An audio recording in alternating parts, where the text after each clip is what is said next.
Good morning. I'm Harley Schlanger from the LaRouche Organization with your daily video update for September 5th, 2023. The question I'm going to look at today is, are you ready for war in Ukraine to continue for 1 or 2 more years? Well, that's the strategy that was outlined by a top British analyst in an op-ed in the Financial Times from 2 days ago. It was written by General Sir Richard Lawson Barrons, who's the former chief of the UK Joint Forces Command. And he said that the Russian army can be beaten, but, quote, not in 2023, but in 2024 or 25.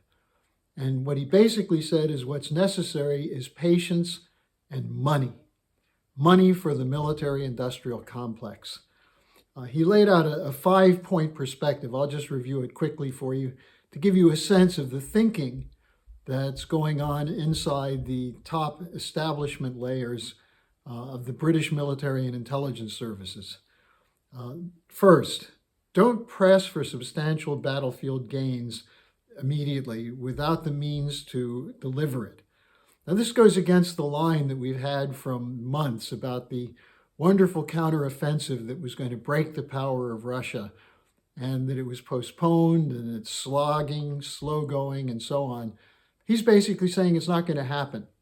It's not going to happen this year. However, he said what's necessary is point number 2, maintain relentless pressure against Russian occupation through the winter.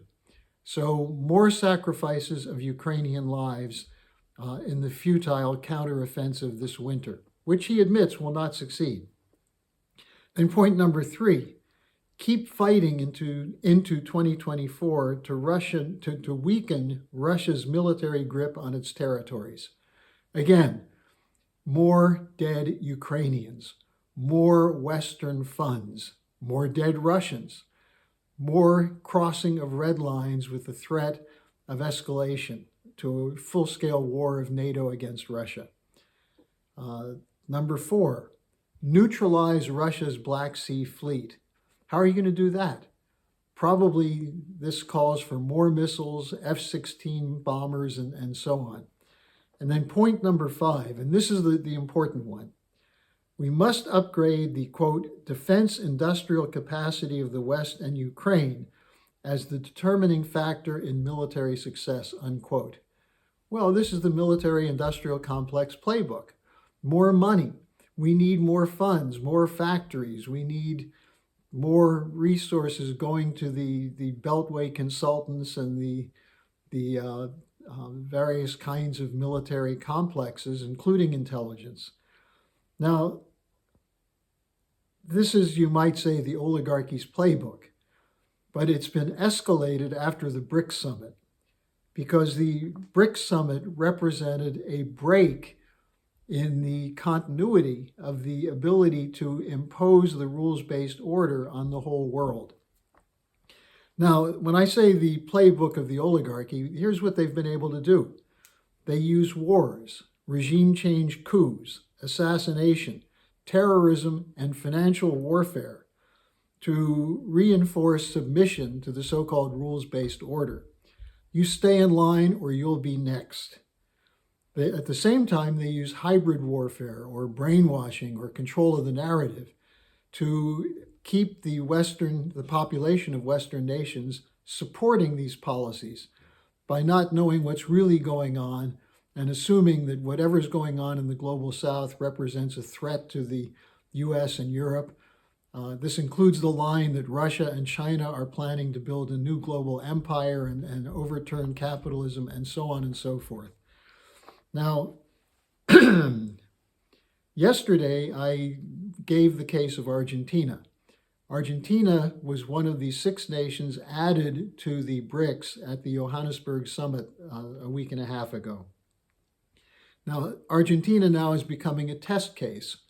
The current government of Argentina wants to join the BRICS, and one of the leading candidates for president, Massa, is a supporter of the BRICS.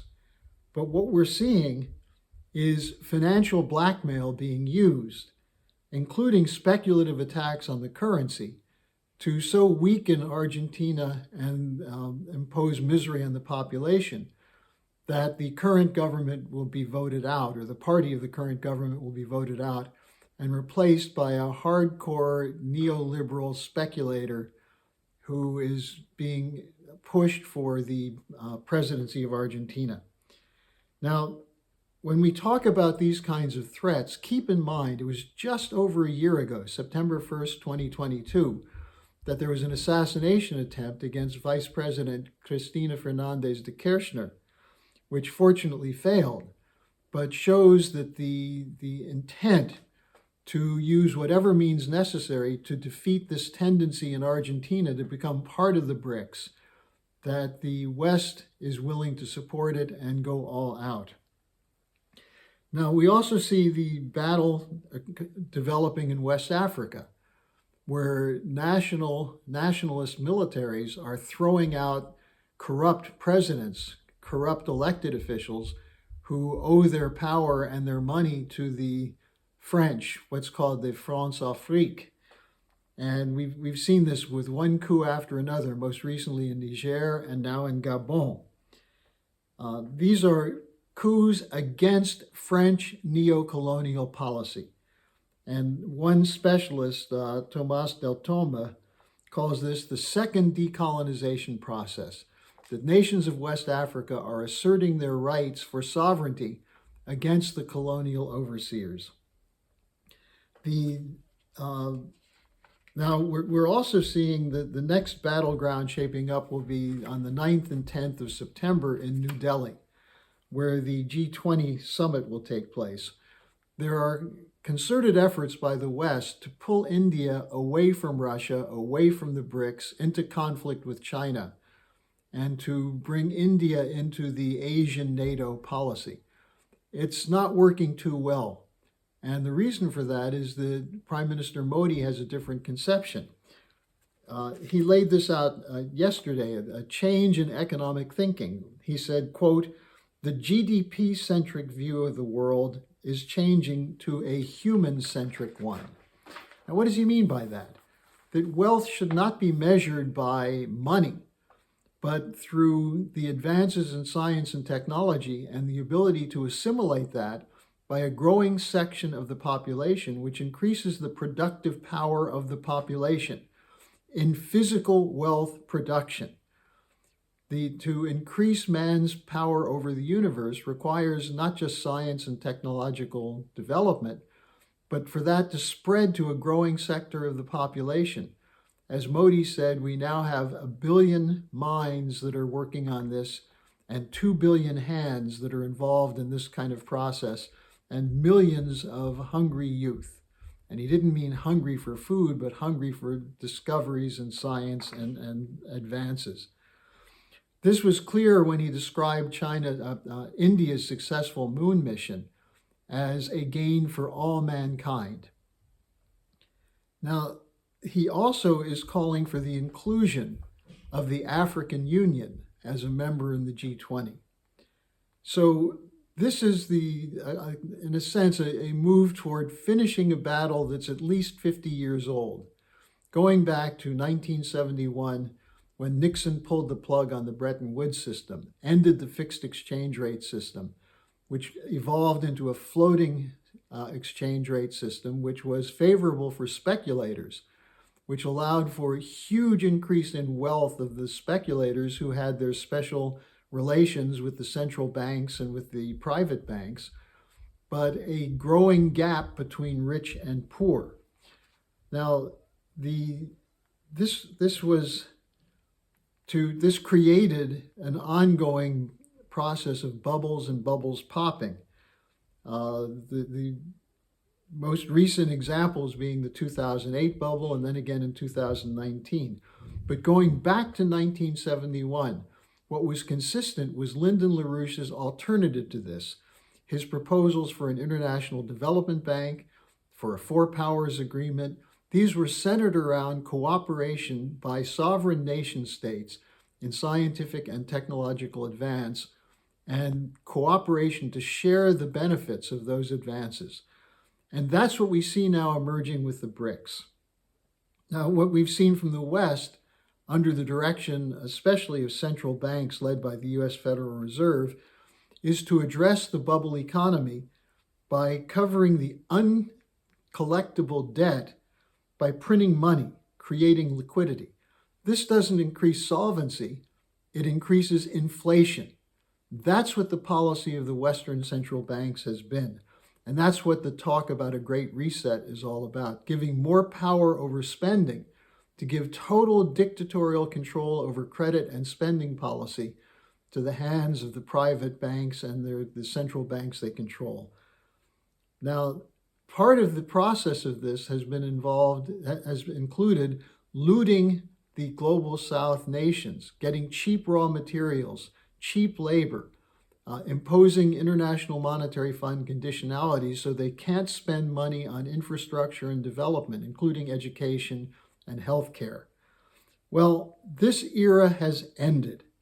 We see now the rise of the global South, and any effort to continue this neo-colonial policy will be met with stiff resistance and probably war against those who refuse to knuckle under to the rules-based order.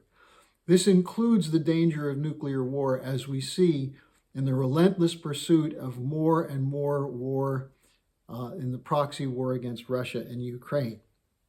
We're building an international peace coalition, not just anti-war, but committed to a new strategic and development architecture, which takes into concern the development of all nations based on the sovereign interests of all nations for their people.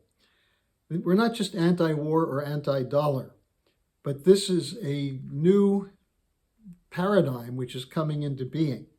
And the BRICS summit was a step in the right direction. So the question is, which way will the global North go? And that's a question we'll be answering this weekend, starting Saturday the 9th. While the G20 is underway, the Schiller Institute will have a conference to take up this question. Again, I'll have the registration form attached in the description section, as well as a discussion I had with Helga Zepp-LaRouche last week on how we can win this fight. So thanks for joining me today. Share this video, join our movement, and I'll see you again tomorrow. Hello, thanks for watching. Be sure to like, subscribe, and hit the notification bell so you don't miss any of our videos. Support our independence to produce videos like these. Become a member of the LaRouche organization at thelarouche.org/member. By becoming a member for $25 or more, you'll get special access to the EIR Alert Daily Briefing and Weekly Magazine, which is what I read to stay on top of things.